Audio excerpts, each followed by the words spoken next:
Salam sejahtera, salam sehat bagi kita semuanya. Untuk mendengarkan firman Tuhan, biarlah kita dengarkan dengan hati yang bersukacita Bapak Ibu, karena melalui firman-Nya kita akan dikuatkan dalam menjalani kehidupan ini. Marilah kita berdoa. Allah Bapa yang Maha Kasih, Allah Bapa yang setia memelihara kehidupan kami. Sungguh kami mengakui Tuhan bahwa hidup kami hanya oleh kasih setia anugerah-Mu. Bukan karena kekuatan kami, bukan karena kehebatan kami, bukan karena apa yang ada pada kami Tuhan. Semuanya itu hanya karena anugerah-Mu saja. Untuk itu layaklah setiap yang bernafas memuji-muji Engkau. Layaklah setiap keluarga mempersatukan hatinya, bersekutu di dalam pemujian kepadamu. Dan kami yakin dan percaya, dimuliakanlah Engkau ya Tuhan dalam setiap pemujian kami. Firman-Mu yang akan kami dengarkan Tuhan, biarlah damai dan sejahtera-Mu itu memenuhi hati dan pikiran kami, sehingga kami memahami dan kami dikuatkan untuk memampukan firman-Mu dalam hidup kami setiap hari. Terima kasih Bapa yang Maha Baik, dalam Kristus kami berdoa. Amin. Jemaat yang dikasihi Tuhan, firman Tuhan pada malam hari ini bagi kita tertulis di dalam surat Rasul Paulus kepada jemaat Roma, yang tertulis di dalam kitab Roma pasal 12 ayat yang ke-17 sampai dengan ayat 21.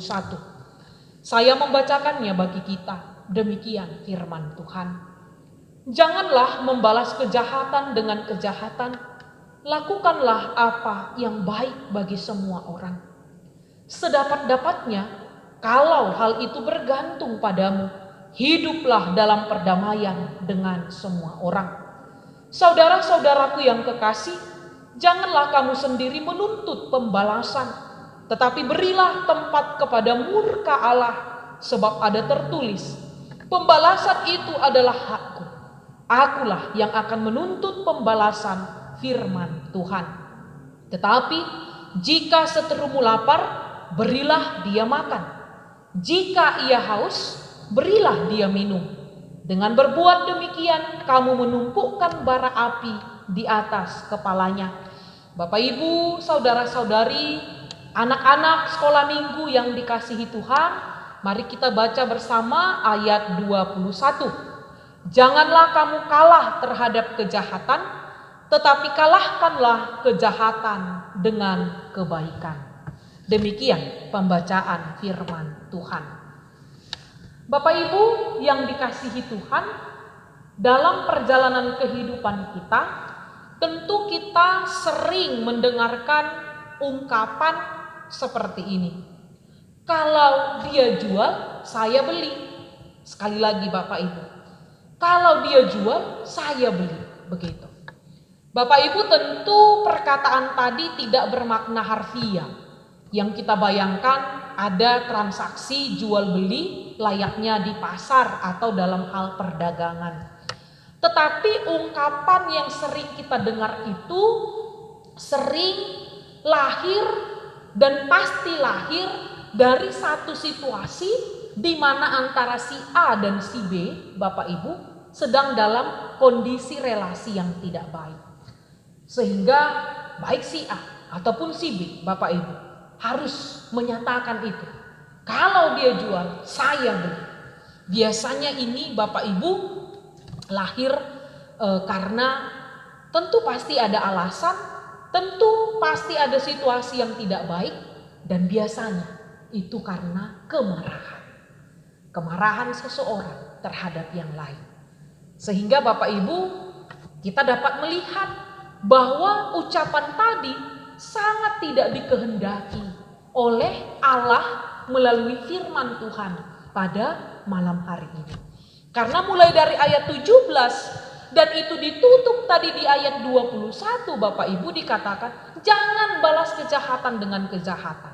Ayat 21, ayat terakhir dalam nas kita malam hari ini mengatakan jangan kalah terhadap kejahatan.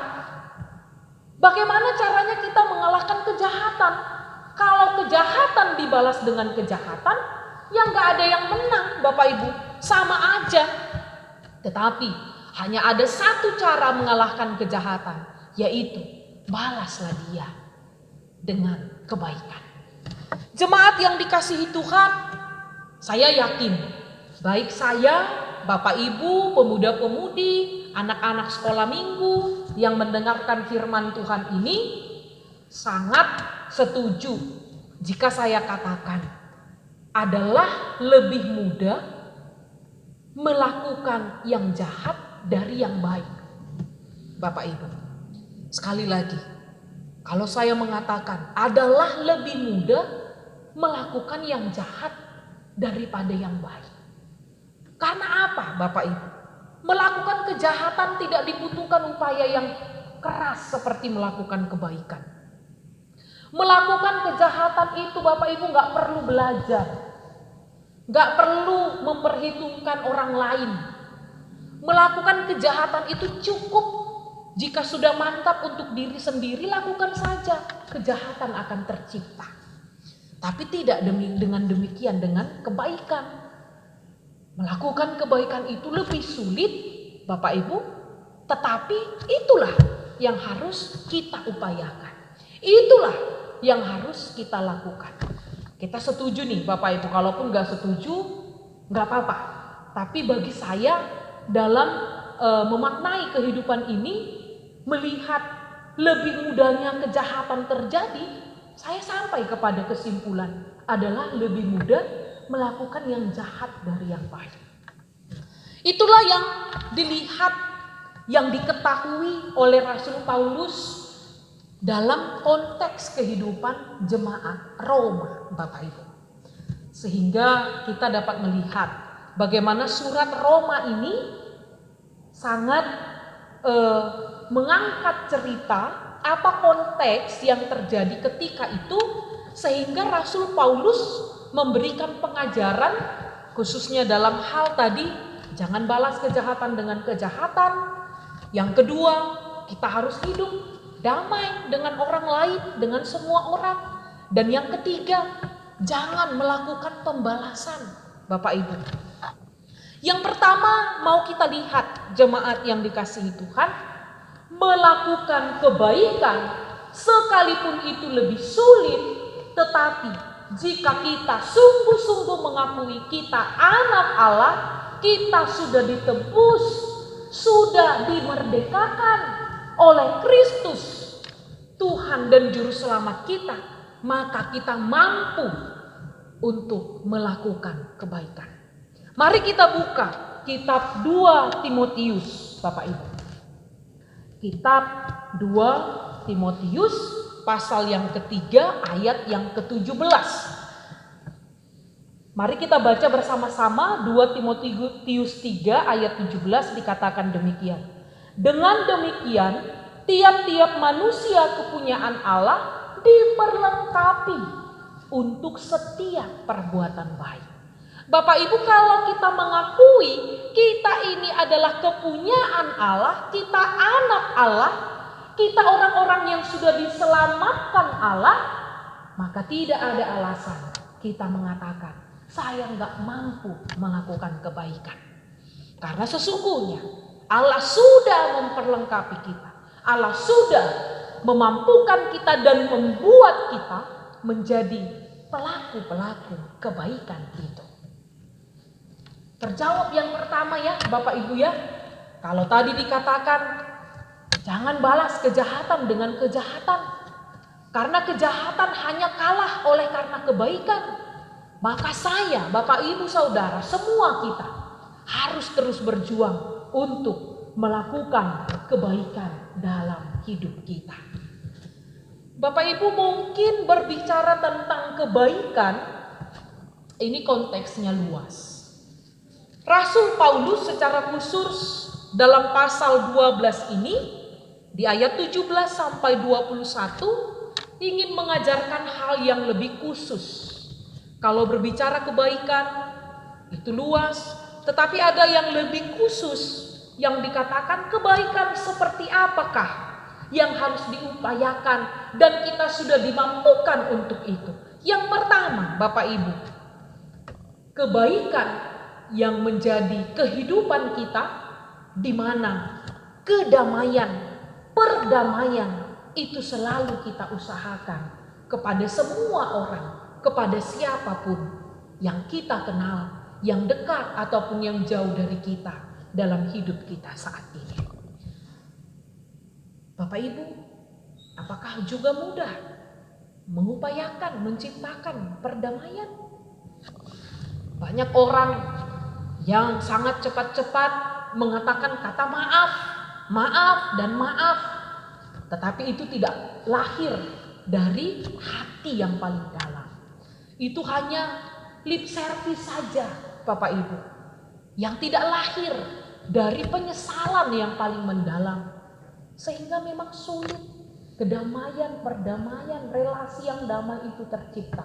Tetapi Bapak Ibu yang dikasihi Tuhan, kehidupan kita harus mampu berjalan di dalam perdamaian dengan semua orang, tanpa apapun alasannya Bapak Ibu.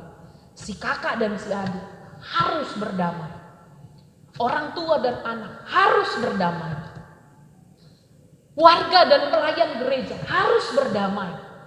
Antara bos dan anak buah harus berdamai, Bapak Ibu.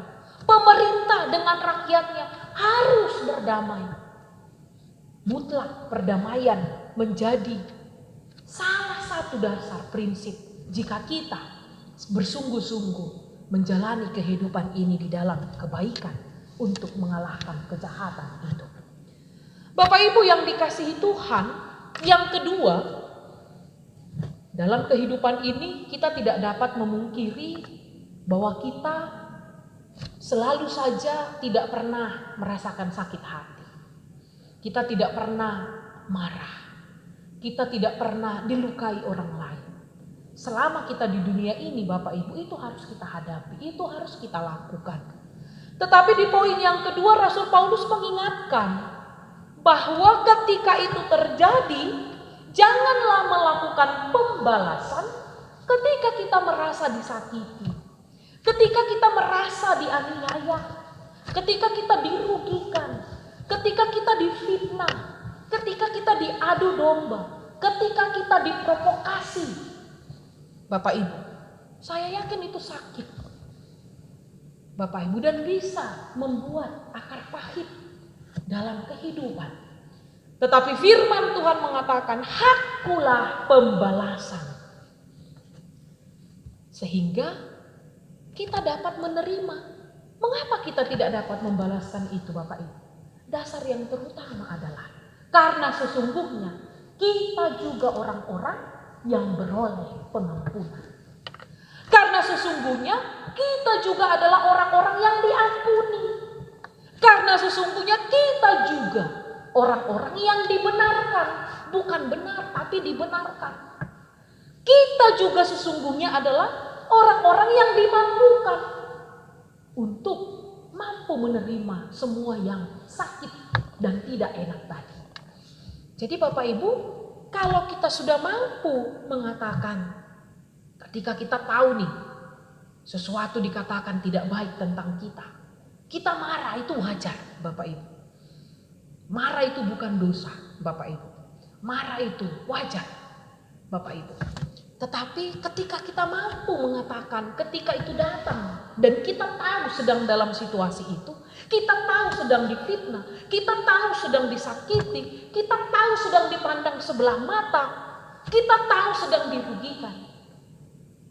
Ketika kita mampu mengatakan, Tuhan, ampunilah mereka, ampunilah juga saya, karena sesungguhnya kami adalah orang-orang yang beroleh pengampunan. Maka dikatakan tadi di ayat 20 Bapak Ibu, jika seterumu lapar atau haus, berilah makan dan minum. Dengan demikian engkau menumpukan bara api di atas kepalanya. Apa maksudnya ini Bapak Ibu yang dikasihi Tuhan? Allah tidak lagi menuntut sesuatu apapun dari kita. Ketika kita tidak membalas yang jahat itu dengan yang jahat, Tetapi Allah akan memperhitungkan itu sebagai sesuatu yang harus diperhitungkan kepada orang-orang mungkin yang menyakiti, merugikan, memfitnah, dan membuat kita menderita.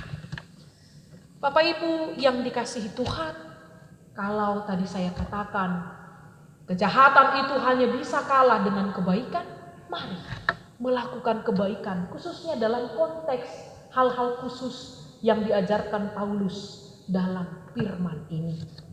Bapak Ibu, saya mau habis nanti ibadah ini, Bapak Ibu, setiap keluarga jangan dulu langsung bubar. Kalau belum makan, boleh ambil makanannya dulu, tapi sambil bincang-bincang atau setelah makan juga boleh, sama-sama memaknai firman ini dalam hidup keluarga kita. Saya mau memberikan satu pertanyaan Bapak Ibu. Ada satu nas firman Tuhan yang mengatakan, jika kita mengetahui perbuatan itu baik, tapi tidak kita lakukan, sesungguhnya kita sudah berdosa. Bapak Ibu, saya mau keluarga nanti memulai ini dengan mencari nas itu, mulailah berbincang-bincang, memperbincangkan nas Alkitab itu sungguh indah, sungguh baik Bapak Ibu ya. Mari ambil waktu, gak usah lama-lama, 10-15 menit saja. Dan minta tolong, jangan buka atau minta bantuan ke kantor polisi ya. Bapak Ibu menanyakan itu atau mencari itu gak akan dapat. Jangan buka Google minta tolong Bapak Ibu. Udah cepat aja cari di Google, di mana sih itu. Saya gak akan berikan nasnya Bapak Ibu. Tetapi ada satu firman Tuhan yang mengatakan ketika kita tahu perbuatan baik itu tapi tidak kita lakukan, kita sudah berdosa, Bapak Ibu. Sekali lagi, ketika kita tahu yang baik, apapun itu, tapi kita tidak melakukannya, maka kita adalah berdosa. Mari Bapak Ibu nanti mulai bincang-bincang dengan keluarganya dari berangkat tadi, di mana itu ya. Begitu Bapak Ibu, tolong jangan tanya kantor polisi, jangan tanya Google. Saya mau ada sharing-sharing lah lewat firman Tuhan ini di keluarga kita masing-masing. Sekali lagi Bapak Ibu, firman Tuhan mengatakan kita tahu perbuatan baik tapi kita tidak melakukan, kita berdosa Bapak Ibu. Untuk itu jangan mau berdosa. Kita harus terus berupaya untuk melakukan kebaikan dalam segala hal. Amin, kita berdoa. Terpujilah Engkau Bapa di dalam surga, untuk kasih setiamu Tuhan, untuk kebaikan-Mu yang senantiasa nyata, sempurna dalam hidup kami. Berkatilah ya Tuhan, setiap keluarga yang sudah mendengarkan firman ini. Engkau menambah-nambahkan sukacita dalam keluarga. Engkau mencukupkan apapun yang dibutuhkan. Engkau senantiasa memelihara kehidupan setiap keluarga jemaat-Mu Tuhan di GKPI Bukit Zaitun Pos Kebaktian Sepinggan ini. Berkatilah yang sakit, Tuhan kuatkan, Tuhan pulihkan. Tuhan senantiasa merawat, memeluk mereka di dalam cinta kasih Tuhan, sehingga dalam keadaan sakit pun mereka tetap berserah diri kepada Tuhan. Berkatilah saat ini yang diperhadapkan dengan banyaknya kejahatan, sakit hati, dendam, kemarahan. Biarlah ya Tuhan, semuanya itu dapat kami terima. Semuanya itu Tuhan dapat mendewasakan kami, mendewasakan iman kami untuk menjadi pribadi yang lebih baik di hadapan Tuhan. Ajarlah kami, mampukan kami, supaya kedamaian itu tercipta lewat diri kami masing-masing yang terutama. Karena kami yakin dan percaya, kami adalah anak-anak-Mu yang telah Tuhan mampukan untuk melakukan semua kebaikan. Terima kasih Bapa di dalam surga. Inilah doa kami. Ampunilah kami atas segala dosa kami. Dalam Yesus kami berdoa dan bersyukur. Amin.